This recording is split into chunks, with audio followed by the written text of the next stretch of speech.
الحمد للہ وحدہ لا شریک لہ والصلاة والسلام علی من لا نبی بعدہ اما بعد فاعوذ باللہ من الشیطان الرجیم بسم اللہ الرحمن الرحیم یا ایہا الذین آمنوا اتقوا اللہ وکونوا مع الصادقین اللہم صلی علی محمد وعلی آل محمد کما صلیت علی ابراہیم وعلی آل ابراہیم انک حمید مجید اللہم بارک علی محمد وعلی آل محمد کما بارکت علی ابراہیم وعلی آل ابراہیم انک حمید مجید۔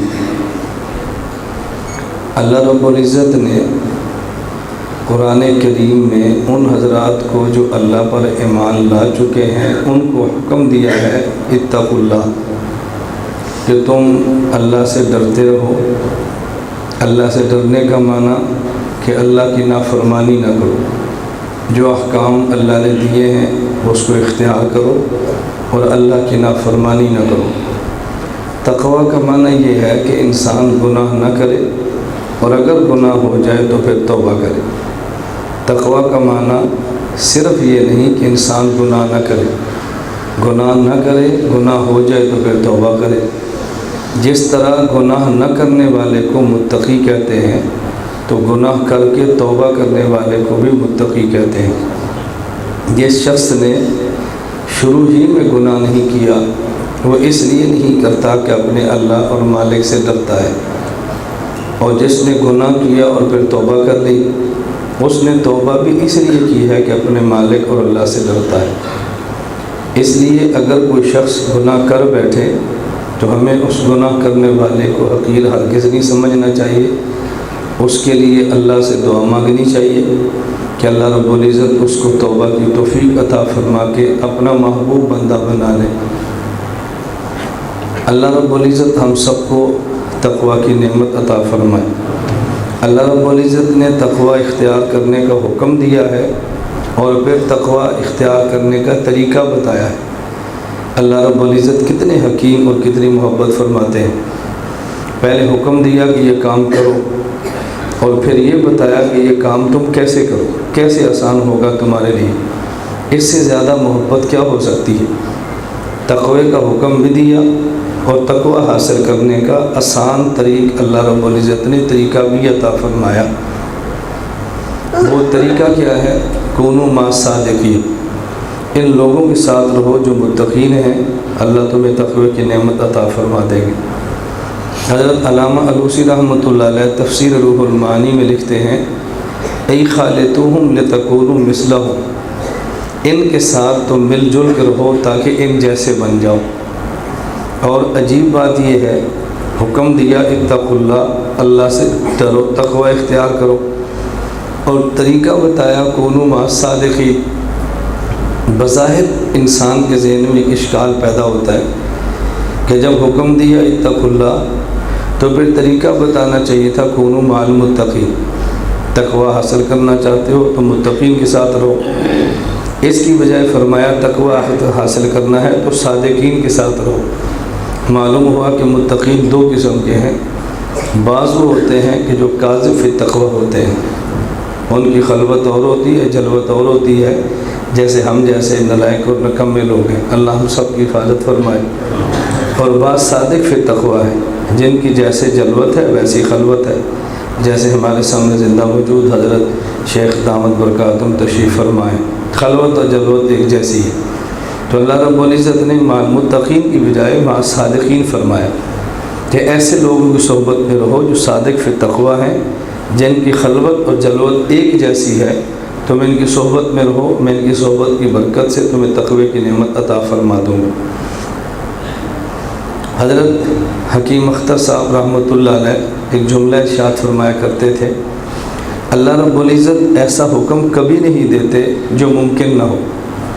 اللہ نے جو حکم دیا ہے کونوا مع الصادقین، مع الصادقین، صادقین اور متقین کے ساتھ رہو، تو ہم کہتے ہیں وہ دور گزر گیا جب ولی ہوتے تھے، اب کہاں ولی، اب کہاں بزرگ، وہ دور گزر گیا۔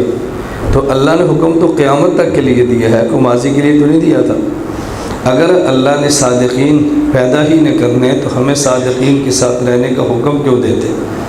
معلوم ہوتا ہے کہ صادقین نے رہنا ہے اور ان کی صحبت ہی سے ہمیں تقویٰ ملنا ہے، بس تلاش کرنا ہمارے ذمے ہے، تلاش کریں گے اللہ عطا فرما دے گے۔ اور آپ حضرات ہمارے سرگودا پورے علاقے کے کتنے خوش قسمت ہیں کہ آپ کو تلاش بھی نہیں کرنا پڑتا، آپ کو تلاش بھی نہیں کرنا پڑتا، اللہ نعمتیں آپ کے گھر بھیج دیتے ہیں۔ حضرت شیخ مولانا عبدالحفیظ مکی صاحب دامت برکاتہ، جو حضرت شیخ الحدیث محدث سہارنپوری حضرت شیخ زکریا نبر اللہ مرقدہ کے اجل خلفاء میں سے ہیں۔ میں نے جب طریقت شروع کی اور بیعت کا سلسلہ شروع کیا تو سب سے پہلے بیعت میں نے حضرت دامت برکاتہم سے کی تھی، اور مجھے ابھی تک یاد ہے، جیسے بس اوقات کوئی مرید ہوتا ہے اور ہوتا کم فہم ہے، عقل تھوڑی ہوتی ہے، پیار شیخ سے زیادہ ہوتا ہے، تو وہ کبھی اپنے ناز بھی دکھاتا ہے۔ تو میں مکہ مکرمہ میں تھا، 1994 کی بات ہے، آج سے 20 سال پہلے۔ تو آج کے موقع پر اللہ رب العزت لے گئے، تو میں نے حضرت سے عرض کیا کہ میں نے آپ سے بیعت کرنی ہے اور کرنی بھی حرم میں ہے۔ تو حضرت نے فرمایا بھی سارا حرم ہے، جہاں ہمارا گھر ہے یہ بھی حدود حرم میں داخل ہے۔ میں نے کہا نہیں، حرم میں، مسجد حرام میں۔ تو حضرت نے شفقت فرمائی، مجھے گاڑی پر بٹھایا، حرم میں لے گئے اور وہاں جا کر بیعت فرمائی، اور جہاں سے مدینہ منورہ گاڑی پہ جانا تھا وہاں اتار کر آئے، بھئی یہاں سے اب مدینہ منورہ کی گاڑی جاتی ہے۔ تو میں گزارش کر رہا تھا کہ یہ فرمائشیں کرنی نہیں چاہیے، لیکن بس اوقات انسان اپنے علاقے میں کر گزرتا ہے تو ہمارے مشائخ اس کو بھی پورا فرماتے ہیں۔ پھر ہمارے سفر مختلف ادھر شروع ہو گئے، حضرت کی مصروفیات تھیں، تو درمیان میں حضرت حکیم صاحب رحمۃ اللہ علیہ سے میں نے اصلاحی تعلق قائم کیا۔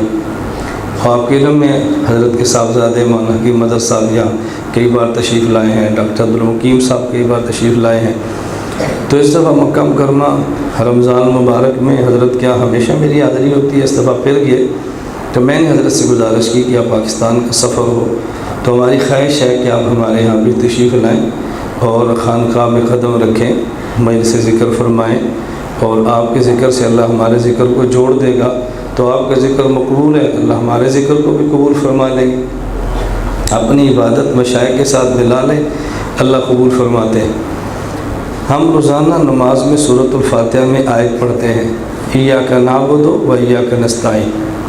اس پر ایک علمی اشکال ہے کہ آدمی نماز تو پڑھتا ہے اکیلا اور کہتا ہے ایاک نعبد، تو نعبد اکیلے کے لیے نہیں ہے، نعبد تو جمع کے لیے ہے۔